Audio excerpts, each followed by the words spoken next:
बच्चों को एक कम चीजों हल्की चीजों को लालच लग गया है कि कम मेहनत करने से ज्यादा गेन करने की एक आदत हो गई है। माथे पे चंदन हो, मन में शांति हो, हाँ तो इंसान का हर काम पूरा हो सकता हाँ, है। इंसान का हर फॉर काम श्योर। पूरा हो सकता है। कि आपकी जिंदगी में ऋषिकेश शहर का बहुत महत्व रहा है। ऐसी क्या खास बात थी सर? वो शहर मन को शांत करने के लिए अपने आप को साधना में लेकर आए। वो वक्त क्या था जब आपने ऐसा सोचा कि नहीं यार, एक जीवन ये भी हो सकता है? कास्टिंग डायरेक्टर का सही मतलब क्या होता कास्टिंग डायरेक्टर के नाम पे बहुत ज्यादा गंदा खेल चल रहा है यार। हवन में एक आहुति देने का मतलब है कि आप 2 लाख टन ऑक्सीजन बना रहे हैं। एक माँ बाप अपने 10 बच्चों को पाल सकता है और 10 बच्चे मिलकर ना माँ बाप को नहीं पाल सकते। हम तुम्हारे थे प्रभु जी, हम तुम्हारे हैं, हम तुम्हारे ही रहेंगे, ओ मेरे प्रियतम। है?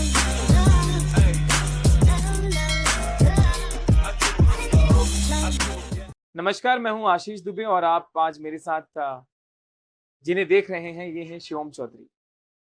शिव ओम नाम ही ऐसा है जहां धर्म और बातें और मान्यताएं बदल जाती हैं लोगों की। सर, स्वागत है आपका इस एपिसोड में। धन्यवाद। हमारे वेन्यू पार्टनर है काफिया। और सर, इस पूरे इंटरव्यू में, इस पूरे पॉडकास्ट में आपको मैं माता पिता से शुरू कर कुछ सवाल वहां से लूंगा जो कि आज हमारी युवा पीढ़ी भूलती जा रही है जी। और आपके कुछ सफर तक चलूंगा। आज का मेरा पहला सवाल ये होगा, आज की जो युवा पीढ़ी है, जैसा कि मैं आपका कार्यकाल देखता हूँ, जिस तरीके का काम है आपका, उसमें हमारी युवा पीढ़ी कहीं ना कहीं हमारे माता पिता के आशीर्वाद से तो वंचित हो ही गई है, लेकिन उनका ख्याल रखना भूल गई। क्या होता है ना कि हम पैसा कमाने या अपने आप को सक्सेस करने की ना जो भीड़ है, जो दौड़ है ना, उसमें हम इतना भूलते जा रहे हैं कि हमें दुनिया में लाने वाला असली भगवान है कौन। खुद हमारे धर्मों में, हमारे ग्रंथों में, हमारे वेदास में, पुराणों में, सब में लिखा हुआ है कि माता पिता से ऊपर तो कोई है भगवान ही नहीं है। आपने उस भगवान को देखा है, लेकिन दुनिया में जो देखा है उस भगवान को तो देखा है ना। माता पिता चरण कमलेभ्यो, माता पिता के चरण में कमल है, ठीक है ना। कम से कम उनकी चरण छू लो। लेकिन लोग भूल चुके हैं अब सर। कहाँ एक शुरुआत हुआ करती थी कि सुबह उठो तो पिताजी कहा करते थे कि बड़ों का पैर छूकर अब बड़ों का आशीर्वाद लेकर दिन शुरू करा। हमारे यहाँ तो आज भी वही प्रथा है। हमारे घरों में तो हमारे तो आज भी अगर सुबह जल्दी उठते हैं तो सबसे पहले मम्मी पापा के अपने चरण छू के तभी हम अपना कार्य शुरुआत करते हैं। सबसे पहले तो हमारा भूमि को अपने पूजना है, सुना है, और उसके बाद माता पिता के चरण छूने हैं, उसके बाद ही हमें कुछ काम करना है। अरे क्या बात है सर। तो सभी माता पिता को प्रणाम करते हुए मैं अपना अगला सवाल आपके सामने रखता हूँ कि आपकी जिंदगी में ऋषिकेश शहर का बहुत महत्व रहा है। ऐसी क्या खास बात थी सर उस शहर? ऋषिकेश, आजकल तो लोगों ने ऋषिकेश को सिर्फ एक बोलते हैं ना कि एक विजिटर प्लेस बना दिया है, टूर प्लेस बना दिया एक टूर प्लेस बना दिया है, टूरिज्म बना दिया है। थोड़ा इस आपके माध्यम के थ्रू मैं थोड़ा गवर्नमेंट को भी सचेत करना चाहता हूँ कि उसे तपोभूमि ही रहने दें, उसे टूरिज्म के मायने से ना रखें, क्योंकि हमारे इतने साधु संत वहाँ तपस्या कर चुके हैं और वहाँ का जो ओरा है, वहाँ की जो वाइब्स है, वहाँ पे आपने सुना हो 84 कुटी है जी 84 कुटी का 5 मिनट या 10 मिनट वहाँ बैठ के ध्यान करने की कोशिश करना है। जी। मैं गारंटी दे रहा हूँ कि आप अगर वहाँ से हिल जाओ अपनी मर्जी से, तो फिर मुझे बता देना कि मैं अपनी मर्जी से हिलाऊं वहाँ से। आप 5 मिनट का सोच के बैठोगे यार, 15 मिनट कब निकलेंगे मैं नहीं बता सकता। एक बार जरूर जाना चाहिए। 84 कुटी है वहाँ पे, बहुत सारी हैं जहाँ मैंने खुद तपस्या की है, जहाँ मैंने ध्यान किया है, जहाँ मैंने अपने अध्यात्म को ग्रहण किया है। जो तपोवन है वहाँ भी मतलब एक क्या है ना कि वहाँ हमारा जो है ना, देखो भोलेनाथ की नगरी है वो। ये योगा, ये ध्यान, ये मेडिटेशन कहाँ से आया? सबसे पहले हमें ये देखना चाहिए। आदि योगी भोलेनाथ है, जो आदिकाल से योगी है। उनसे बड़ा ध्यान रखने वाला कौन हो सकता है? जो ध्यान करने वाला कोई नहीं। है ना, उनकी नगरी है वो ध्यान के लिए ही जानी जाती है। लेकिन अब तो टूर प्लेस बनाने लगे हैं लोग। अब बना रहे हैं तो वो नुकसान भी साथ साथ उठाते हैं। आज उत्तराखंड में आपदाएं, उत्तराखंड में परेशानियां जो ऊंच नीच आज हो रही है, उसके कारण आप क्या समझते हो? ये प्रकृति के साथ छेड़छाड़ी तो है। इसे क्या छेड़छाड़ नहीं मानते? इसे प्रकृति के साथ छेड़छाड़ नहीं मानते हो कि आप धार्मिक प्लेस पे जाके वहां पे क्या नाम है रील शूट कर रहे हो, वहां पे धार्मिक आस्थाओं को ठेस पहुंचा रहे हो, आप वहां पे सारा दारू, गुटखा और नशे के गंजेड़ी सारे लोग वहां पर पहुंच रहे हैं। ये हमारी प्रकृति को छेड़ना ही होता है। सर जब आपने साधना की शुरुआत की, मन को शांत करने के लिए अपने आप को साधना में लेकर आए, वो वक्त क्या था जब आपने ऐसा सोचा कि नहीं यार, एक जीवन ये भी हो सकता है? देखो, क्या कहते हैं ना कि अगर मैं एक मिथ चलता आ रहा है, लोगों के मानने में तो मिथ है, लेकिन मेरे मानने में सच्चाई है कि जब तक वो नहीं चाहते ना, हम कुछ नहीं कर सकते। हम उनके दर्शन तक भी, उनके मंदिर तक भी हिम्मत नहीं कर सकते जाने की जब तक वो खुद नहीं जाएंगे। शायद उनकी इच्छा थी, उन्होंने बुलाया। आपको देख के लगता है जैसे आप बहुत गहरे रूप से जो है सनातनी हैं। हाँ। तो एक सही मायने में अगर कम शब्दों में समझना हो कि सनातनी होना किसे कहते हैं? देखो, आजकल सनातन के पीछे भी बहुत बड़ी वाली राजनीति चलनी स्टार्ट हो गई है, और आप तो खुद एक मीडिया चैनल से, क्या नाम है, बहुत बड़ा ताल्लुक रख चुके हैं। आपसे ज्यादा कौन जानता होगा इस चीज को? हाँ। आजकल सनातन के पीछे वो भगवा झंडे लेके खड़ा होना सनातनी नहीं होता है। जी। सनातन हमें सिखाता है कि हमें माता पिता का सम्मान क्या करना चाहिए, हमारी माता बहनों का सम्मान करना चाहिए, उनकी इज्जत का ख्याल रखना चाहिए। सनातन एक सिर्फ धर्म नहीं है, सनातन एक सभ्यता है। ठीक है, सनातन हमें एक जीने का तरीका सिखाता है। वो हमारी लाइफ का एक मैनुअल है कि हमें उससे सीखना चाहिए कि हमें लाइफ को जीना क्या है, हमारे दुनिया में आने का उद्देश्य क्या है, यहाँ हम दुनिया में आए क्यों हैं, हमें कर क्या रहे हैं हम। तो सनातन को मैं एक सिर्फ ये नहीं मान के चलता हूँ कि हम भगवा झंडे लेके खड़े हो जाओ, जय श्री राम। भाई, हम राम के वंशज हैं, तो उसके लिए ठप्पा लगाने की जरूरत नहीं है कि हम लिख के नहीं घूमेंगे हम राम के वंशज हैं। हमारे कर्म हमें बताने चाहिए कि हम राम के वंशज हैं, हमारे कर्मों से पता लगना चाहिए, ना कि हमारे मुंह से बोलने से पता लगना चाहिए कि हम राम के वंशज हैं। आजकल तो लोग प्रूफ करने में लगे हुए हैं। करने दो, क्योंकि उन्हें शक है ना कि वो खुद नहीं है। जो राम का वंशज है उसे प्रूव करने की जरूरत नहीं पड़ेगी। उसका विचार, उसका व्यवहार, उसकी भाषा, उसके संस्कार उसे बताएंगे कि वो सनातनी है। भगवान राम का हम लोग नाम लेते हैं। हाँ। भगवान राम का नाम लेते हैं तो सुकून मिलता है। हाँ। लगता है जैसे हम किसी को पूज रहे हैं। हाँ। भगवान राम की हमने इतनी कथाएं सुनी। हाँ। आपको कोई एक चीज ऐसी बताइए जो आज की हमारी युवा पीढ़ी को जानना जरूरी है। भगवान राम की कौन सी ऐसी चीज नहीं है जिसे हम युवा पीढ़ी को ना जानना चाहिए। मैं डॉक्टर कुमार विश्वास जी को बहुत ज्यादा सुनता हूँ जी। और उनसे एक ही बार भेंट हुई है मेरी, शायद वो ना जानते हो उस चीज़ को, लेकिन मेरी बहुत छोटी सी एज था जब सीसीएस में डॉक्टर कुमार विश्वास जी आए थे, तो उन्होंने एक स्पीच दी थी वहाँ पे, और इनकी एक शायरी होती थी, कोई दीवाना कहता है कोई पागल समझता है, तो मेरी आज तक भी फेवरेट रही है। तो भगवान राम का कोई ऐसा कैरेक्टर नहीं है जिसे हमें ना जानना चाहिए। एक भगवान होके और एक मर्यादित, एक मर्यादा पुरुषोत्तम पुरुष के रूप में जीना, उसमें हमारे पुरुष जीवन में, मनुष्य जीवन में क्या क्या कठिनाइयां हैं, उसे झेलना, पूर्णतया निभाना, संस्कार को, अपने संसार को, सबको एक मायने में, एक तराजू में तोलना, ये सारी चीजें मर्यादा पुरुषोत्तम श्री राम ने ही सिखाई हैं हमें। उन्होंने सिखाया है कि अपनी माँ की इज्जत कैसे की जाती है, अपने पिता की इज्जत कैसे की जाती है। जब हमें हमारे परिवार की इज्जत पे कोई दाव आ जाए तो फिर हम हथियार भी उठाना जानते हैं, ये भी भगवान श्री राम ने सिखाया है। शायद जो गीता, रामायण, पुराण सब कहते हैं, बहुत सही कहते हैं जी। कि माथे पे चंदन हो, मन में शांति हो। हाँ। तो इंसान का हर रूप, हर काम पूरा हो सकता है। हाँ, इंसान का हर for काम sure। पूरा हो सकता है। सर ये मैंने एक चीज कहीं किसी गुरु जी से सुनी थी कि माथे पे तिलक लगा लो तो अलग तरीके का सुकून मिलता है, ऐसा कुछ है क्या? एक माथे पर तिलक लगाने का, एक हमारा आर्य समाज का एक ऋग्वेद का एक श्लोक है जी। ओम चंदनस्य महत्वपूर्ण्यम पवित्रम पापनाशनम। ठीक है ना? अर्थात चंदनस्य महत्वपूर्ण्यम, चंदन जो हम लगाते हैं वो इतना महत्वपूर्ण है कि वो इतना पवित्र भी है और जो पाप को भी नाश करता है। चंदनस्य महत्वपूर्ण्यम पवित्रम पापनाशनम आपदा हरते नित्यम, जो हर दिन आपदा को खत्म करता है। और लक्ष्मी स्थिति सर्वदा, और लक्ष्मी आपके साथ हमेशा स्थित रहती है। जी। आपका रक्षा सूत्र, ठीक है ना, बंद है रक्षा सूत्र। कलावा और चंदन, ये दो चीज अगर आप डेली धारण करोगे, कलावा आप हमेशा बांध कर रखोगे, चंदन धारण करोगे, मैं गारंटी देता हूँ आपको कोई परेशानी हो सकती है, चाहे स्वास्थ्य के हिसाब से हो, चाहे धन के हिसाब से हो, कोई भी आपको कुछ भी परेशानी हो, मैं अपने आप सामने बैठा हूँ। लोग तो कहने लगे हैं लेकिन उसका महत्व पहले समझना पड़ेगा, उसकी पवित्रता का ध्यान रखना पड़ेगा। अब हम चंदन लगा के और सामने वाले को गालियां बक रहे हैं, उनकी चुगलियां कर रहे हैं ना, तो फिर उसका कोई महत्व नहीं है। वो सभ्यता खत्म भी होती जा हाँ। रही है। फिर उसका कोई महत्व नहीं है। चंदन का पहला महत्व करना हम सीखें, उसके बाद चंदन हमारी इज्जत, हमें क्या नाम है, सुरक्षा देना स्टार्ट कर देगा। सीधा सा है, टिट फॉर टैट। इसी के साथ अगर थोड़ी सी दिशा को मैं बदल दूं हम्म। और थोड़ा आपकी जीवनी की तरफ चलूं, तो मुझे लगता है एक सबसे पहला सवाल ये बनना चाहिए कि क्या मैं आपका इंट्रोडक्शन एज आर्टिस्ट करूं, क्या मैं आपका introduction as a film production house के ओनर की जैसा करूं, एक एंटरप्रेन्योर, एक बिजनेसमैन या एक हार्ड वर्क पर्सन? मैं देखो अपने आप को ना तो एंटरप्रेन्योर समझता हूँ, अब लोगों ने लगा दिया है व्यवसायी है ना, मैं एंटरप्रेन्योर समझता हूँ, ना किसी प्रोडक्शन का ओनर समझता हूँ। ये प्रोडक्शन भी सभी का है, मैं भी सभी की सेवा में लगा हुआ हूँ। मैं अपने आप को एक सेवक मानता हूँ, मुझसे जितना हो सकता है मैं सेवा करना चाहता हूँ।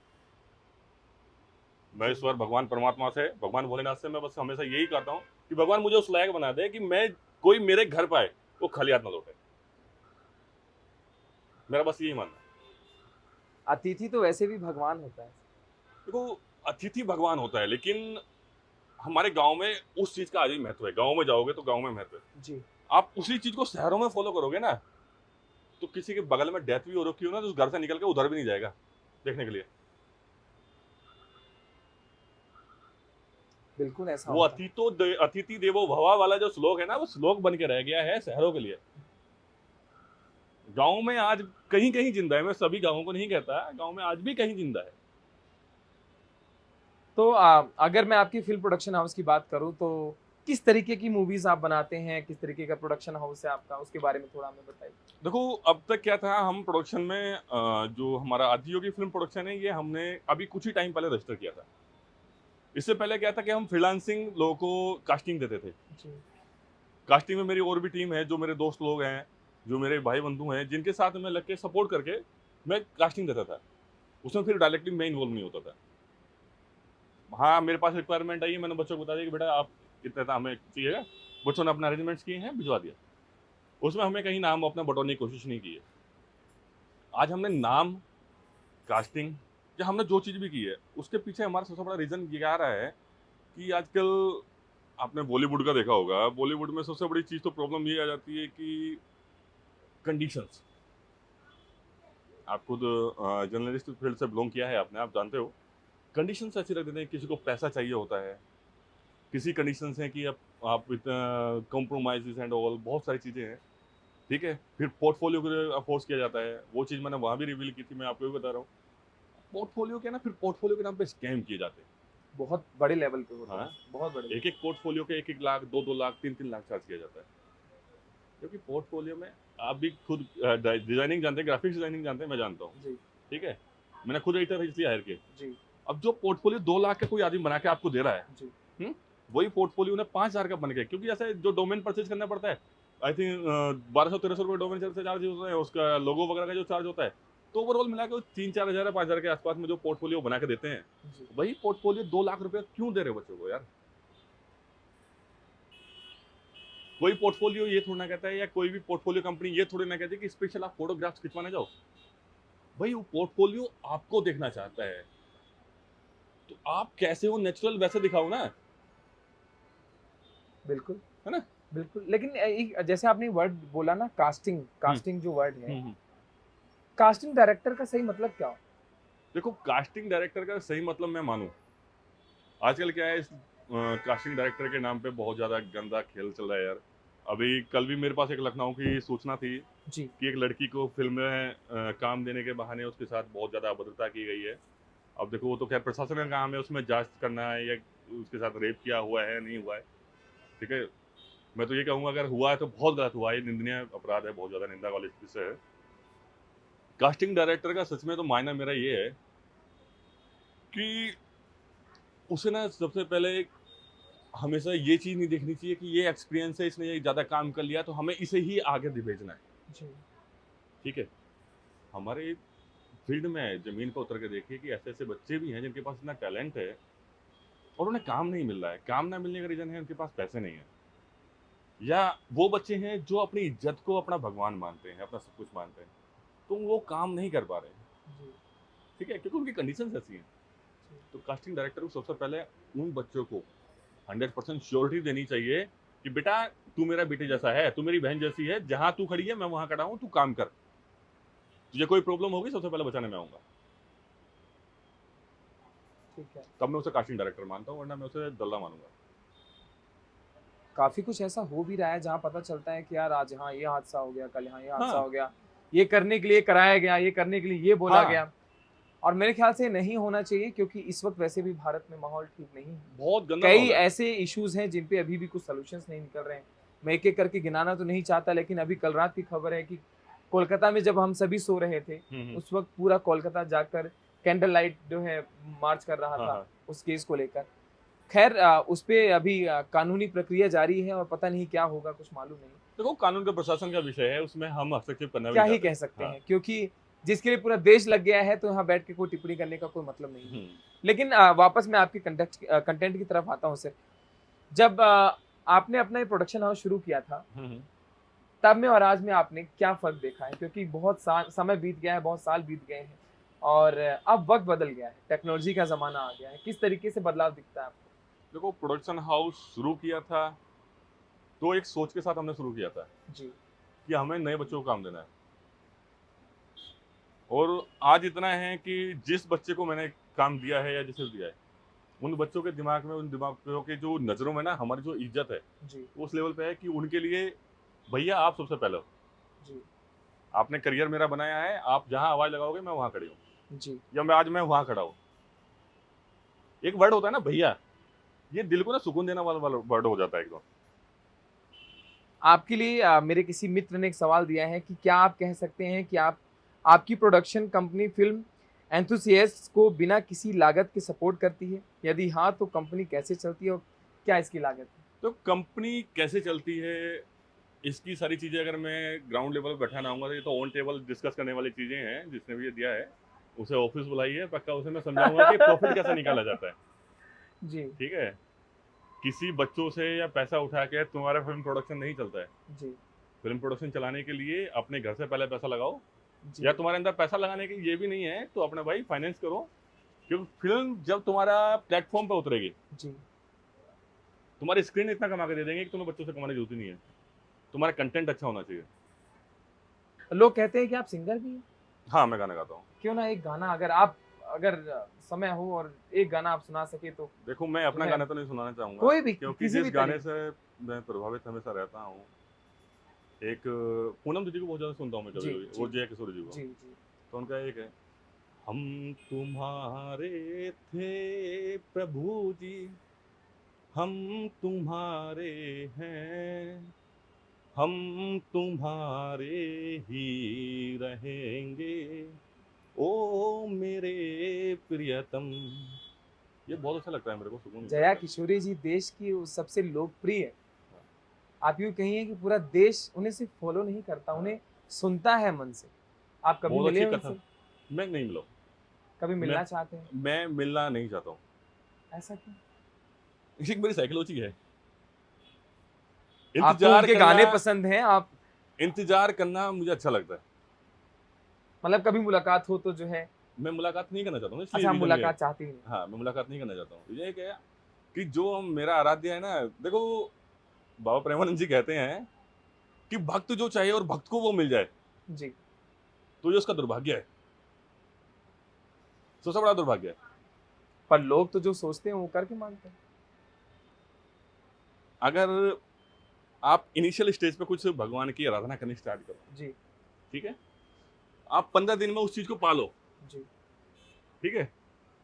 तो आपने जो 15 दिन में पाया है, और वही आप 6 महीने आराधना करो, 6 महीने तपस्या करो, वो 6 महीने में पाओ। तो आपको 6 महीने में मिलने वाला एक्सपीरियंस आपने 15 दिन में खो दिया।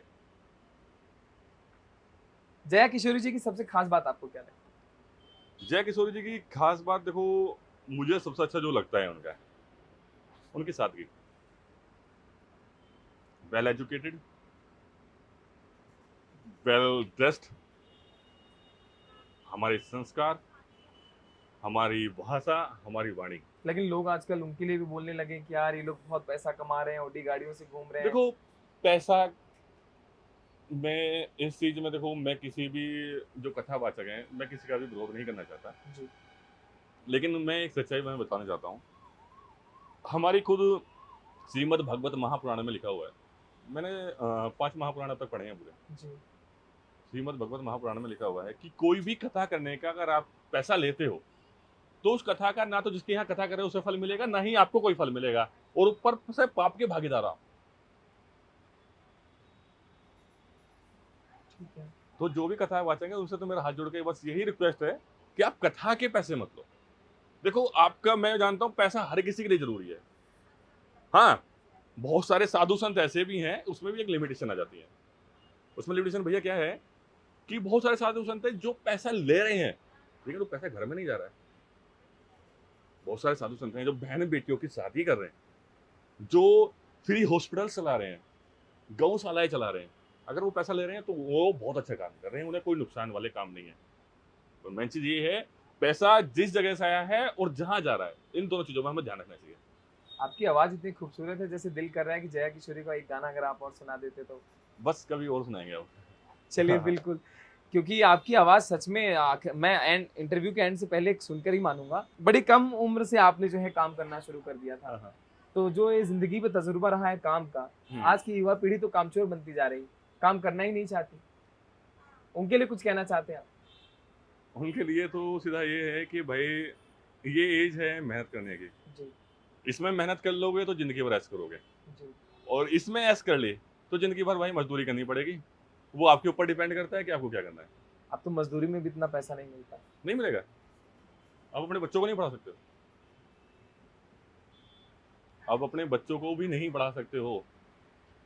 आज स्कूल वाले सब बिजनेस खोल के बैठे हुए हैं। जी इतनी फीस हो गई है, इतना कुछ हो गया है, आप अपने बच्चों को कहाँ पढ़ा पाओगे भैया? महीने के 80-80, 90-90 हजार रुपये फीस है। बहुत मुश्किल हाँ? होगा सर। एक समय था जब हमारे माता पिता जो है हम लोगों का खर्चा तो उठा लेते थे, लेकिन अब जिस तरीके का ये कॉलेज और स्कूल्स की फीस होती जा रही, इतनी महंगी महंगी सर, मतलब आपको किताब भी वहीं से लेना है, आपको कलम भी वहीं से खरीद के बच्चों को देनी है। इतना महंगा जो है पढ़ाई, तो शायद हमारी कमिंग ये युवा गलती पीढ़ी अपने हमारी, बच्चों को नहीं पढ़ा पाए। इसमें गलती थोड़ी भैया हमारी है। जी आपने एक वर्ड सुना, गुरुकुल? गुरुकुल हाँ? खत्म होता जा रहा है सर। गुरुकुल सिर्फ एक गुरुकुल नहीं था। वो बच्चे को, जब गुरुकुल से बच्चा पढ़ के बाहर निकलता था, जैसे भगवान श्री राम निकले हैं, ठीक है, अर्जुन निकला है, ठीक है, कर्ण भी निकले हैं, सभी निकले हैं वहां से गुरुकुल से जिसने पढ़ाई की है। उनका व्यक्तित्व आप उठा के देखिए, उनकी जीवनी आप उठा के देखिए, और जो आज के स्कूलों से बच्चे निकल रहे हैं उनकी जीवनी उठा के देख लीजिए, आपको फर्क दिख जाएगा गुरुकुल में और आज के एजुकेशन सिस्टम में क्या फर्क है। उस टाइम का साइंस आज के साइंस से 50 ईयर्स आगे था। अगर आप वो बाण वाले, जो शक्ति, जो बाण आप देखते हो या जो आप गैस करते हो, उसे आप साइंस से रिलेट करेंगे तो आज से 50 साल आगे साइंस था उस टाइम का। भगवान श्री कृष्ण से बड़ा साइंटिस्ट कौन हो सकता है? उनके बारे में जानने की कोशिश कीजिए ना।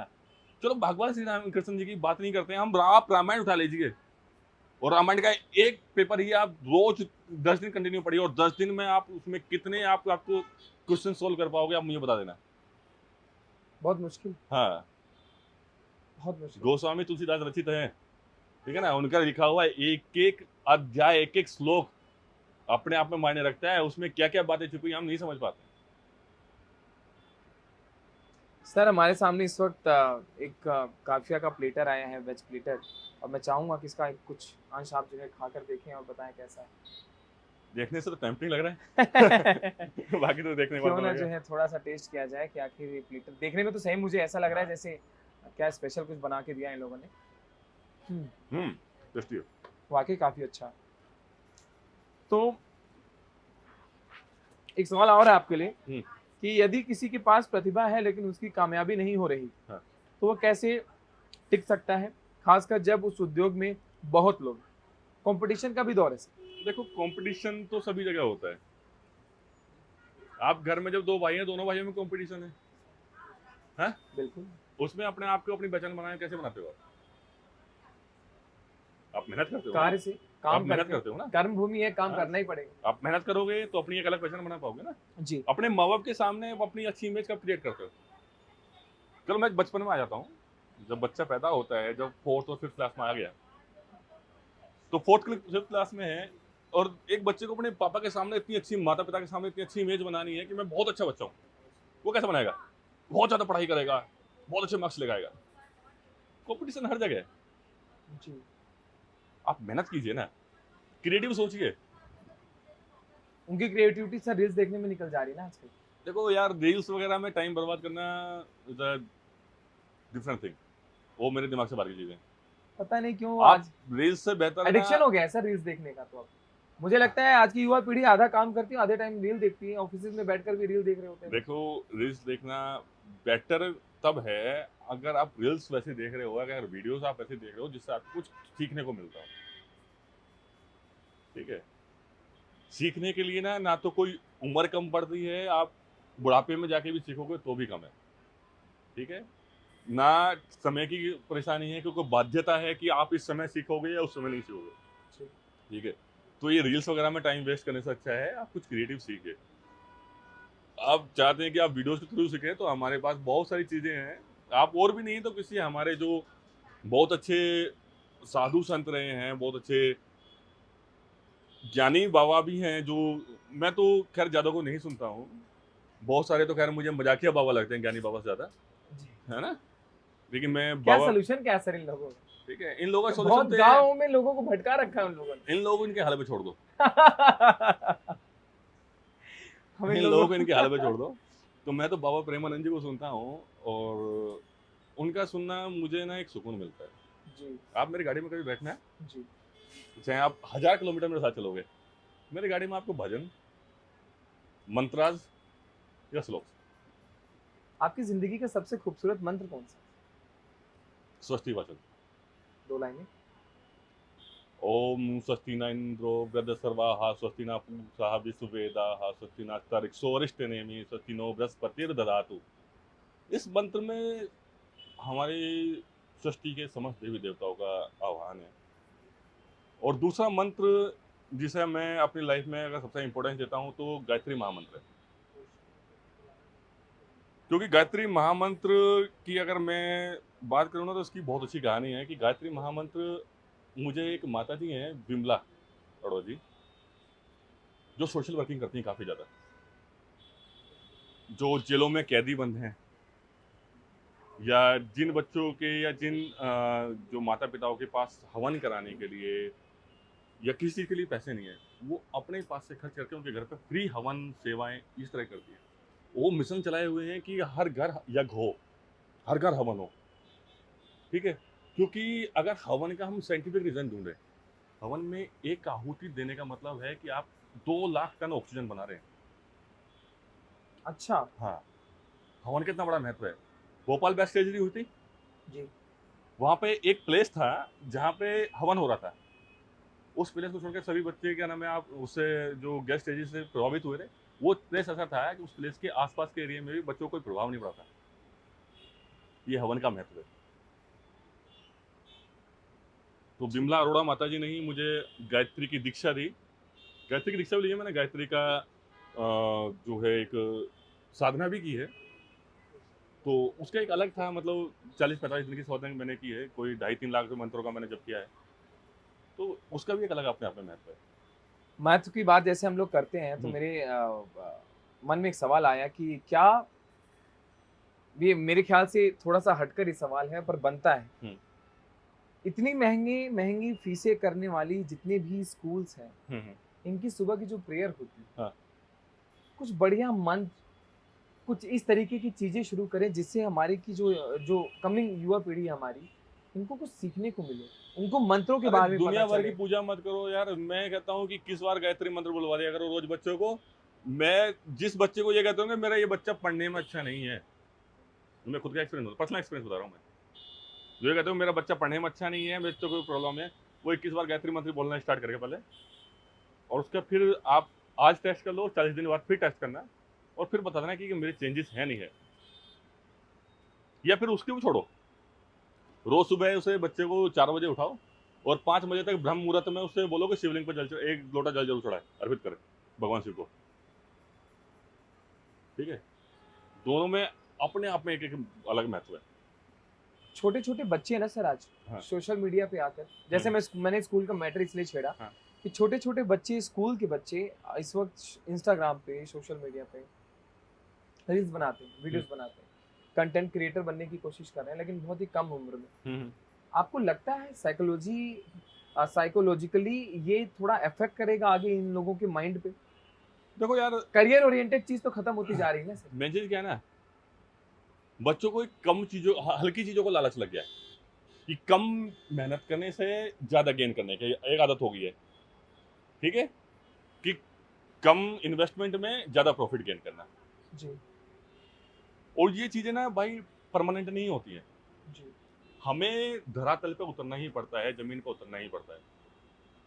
एक होता है ना, जिस पेड़ का ना तना मजबूत होता है, जड़ मजबूत होती है ना, वो हमेशा हरा भरा रहता है। जी तो पहले उसकी जड़ें मजबूत बच्चों की आपने बनाई नहीं है।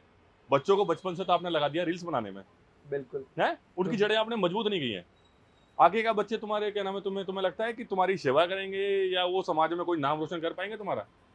आंखें तो खराब होती जा रही हाँ, है वो सोशल मीडिया तक तुम्हारा नाम रोशन कर सकते हैं, आगे क्या नाम रोशन करेंगे?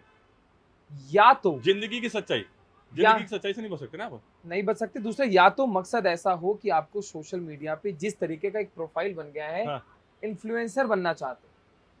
अगर एक मायना अब ये हाँ, भी हाँ। देखा जा रहा है, क्योंकि इंस्टाग्राम से लोग पैसे कमाते हैं, हाँ। सोशल मीडिया से लोग पैसे कमाते हैं, तो क्या अब ये भी एक जरिया बन सकता है कमाई का, एक नौकरी बन सकती है?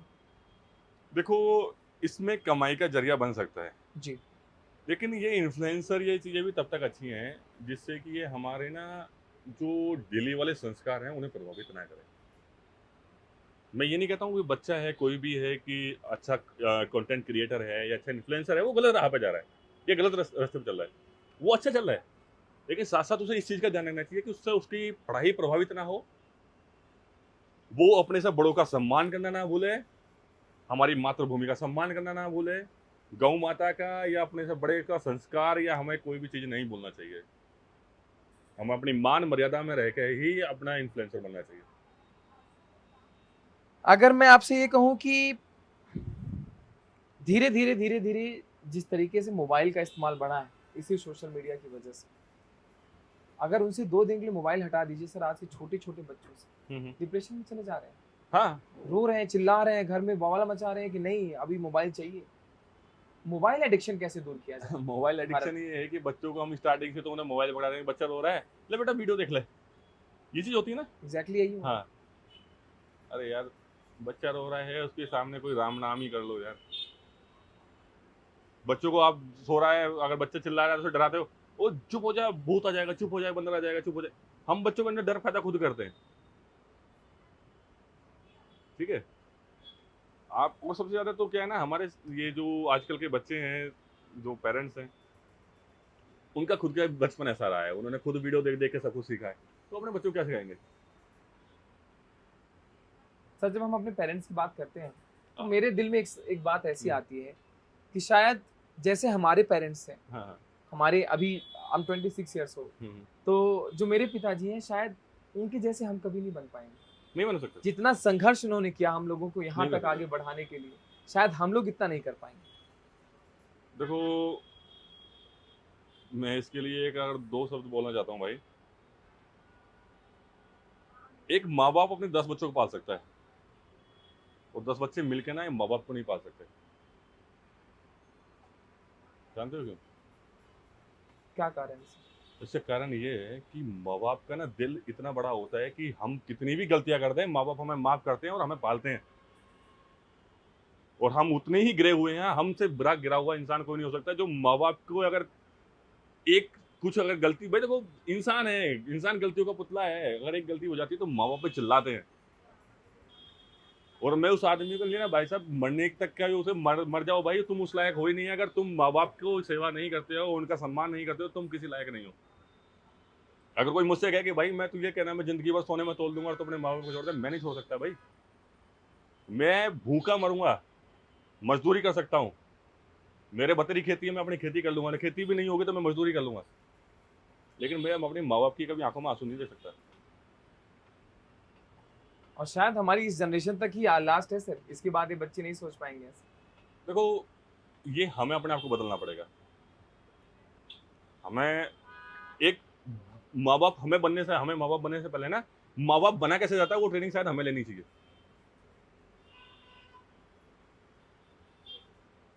ठीक है। सर क्यों ना किसी अभी जो हमारी शिक्षा है, हम्म, जहाँ पे हम शिक्षा की बात करते हैं, शिक्षा में इस तरीके के स्पिरिचुअल कोर्सेज भी लगाने चाहिए, डालने चाहिए, जहाँ पे अज्ञान देखो, ये जो मॉडर्न एजुकेशन सिस्टम है, मैं इसके खिलाफ हूँ। ठीक है। नॉट फॉर एवरीथिंग, लेकिन बहुत सारी चीजें हैं जिनके तो मैं खिलाफ हूँ ही 100%। क्योंकि मॉडर्न एजुकेशन सिस्टम ना कहीं किसी भी अध्याय में ये नहीं सिखा रहा है कि आपको किसकी रेस्पेक्ट करनी चाहिए, किसे क्या संस्कार देने चाहिए। कोई आपके क्लासेज में एक पीरियड ऐसा नहीं होता है कि जिसमें आपको संस्कार सिखाए जाए। तो मैं उस एजुकेशन सिस्टम के खिलाफ हूँ। एक शिक्षा प्रणाली में एक पीरियड या एक चैप्टर ऐसा हमें ऐड ऑन जरूर करना चाहिए जिसमें हमें अपने संस्कार, अपनी सभ्यता को याद करना चाहिए। क्योंकि वही चीज़ है जो हमारे संस्कारों को बचा सकती है, या हमारी पीढ़ी को बचा सकती है, या हमारे समाज को बचा सकती है। अगर ये कहा जाए कि धर्म के नाम पर और सनातनी के नाम पर हम सिर्फ बवाल मचाते रहें, तो शायद हम कभी ये प्रूफ नहीं कर पाएंगे कि हम अंदर से क्या है। हमारे अंदर की जो शांति है शायद हम कभी समझ नहीं पाएंगे कि हमें क्या बनना है, क्या करना है। लेकिन इस इंटरव्यू और इस पॉडकास्ट के एंड करने से पहले मैं वो जो एक गाने की ख्वाहिश है मेरी, मैं एक बार ज़रूर दोबारा आपसे सुनना चाहता हूँ, थोड़ा बड़ा, ताकि मैं लोगों को भी बताऊँ कि शिवम चौधरी कितना बढ़िया गाते हैं, क्योंकि इसीलिए तो उनका नाम शिव ओम भी कहा जाता है। कोई मंत्र, कोई अध्याय, कोई गीत किसी का भी आप गा सकते हैं। मंत्र अध्याय आप गाने पाओगे तो शायद शाम हो जाएगी, मैं इतने मंत्र गा सकता हूँ। आई थिंक 5000 से ज्यादा मंत्र याद बैठ करके बैठा हूँ मैं। अरे क्या बात है। अगर मंत्र अध्याय करने पाया। मैं एक गुरु वंदना आपको सुनाता हूँ। जी जरूर। संस्कृत में है थोड़ा। जरूर। वैसे तो गाने अलग चीज होती है, संस्कृत का एक वंदना अलग चीज होती है, क्योंकि मैं गुरु को हमेशा रेस्पेक्ट देता हूँ और गुरु को सम्मान देना ही अपने आप में सबसे बड़ी चीज होती है। बिल्कुल। और वैसे भी आज टीचर्स डे। आज टीचर्स डे है, तो मैं ये गुरु वंदना जो भी मेरे समस्त गुरुवर हैं और स्पेशली धर्मवीर सर, जिन्होंने मुझे प्रारंभिक शिक्षा दी है और मुझे एक पॉलिटिकली मेरे को भाषण देना, जनता को फेस करना, वो सब एक इनिशियली एक फादर की तरह मुझे उन्होंने सिखाया है, तो मैं स्पेशली उन्हें डेडिकेट करूँगा। ओम ब्रह्मानंदम परम सुखदम केवलम ज्ञान मूर्तिम द्वंद्वातीतं गगन सदस्यम तत्मं स्यादि लक्ष्यम एकम नित्यम विमलमचलम सर्वधी साक्षीभूतम भावातीतं त्रिगुण रहितं सद्गुरुं तं नमामि। अखंडानंद बोधाय शिष्य संतापहारिणे सच्चिदानंद रूपाय तस्मै श्री गुरुवे नमः। धन्यवाद। अरे इसी के साथ मैं इस इंटरव्यू का समापन करूंगा, जहाँ पे हमने बात की कि शिक्षा को सही नज़र से किस तरीके से देखना चाहिए, सोशल मीडिया का कितना इस्तेमाल करना चाहिए, बिजनेस एंटरप्रेन्योर जितने भी मर्जी बातें कर लो, सही मायने में कैसे करना है। इस पूरी वीडियो को अगर आपने देखा तो आपको समझ आ जाएगा। अगर अभी तक चैनल को सब्सक्राइब नहीं किया है तो तुरंत कर लीजिए। अगली वीडियो में आपको मिलूंगा। मैं हूँ आशीष दुबे, ये है काफिया वेन्यू पार्टनर और ये है शिवम चौधरी। नमस्कार। नमस्कार।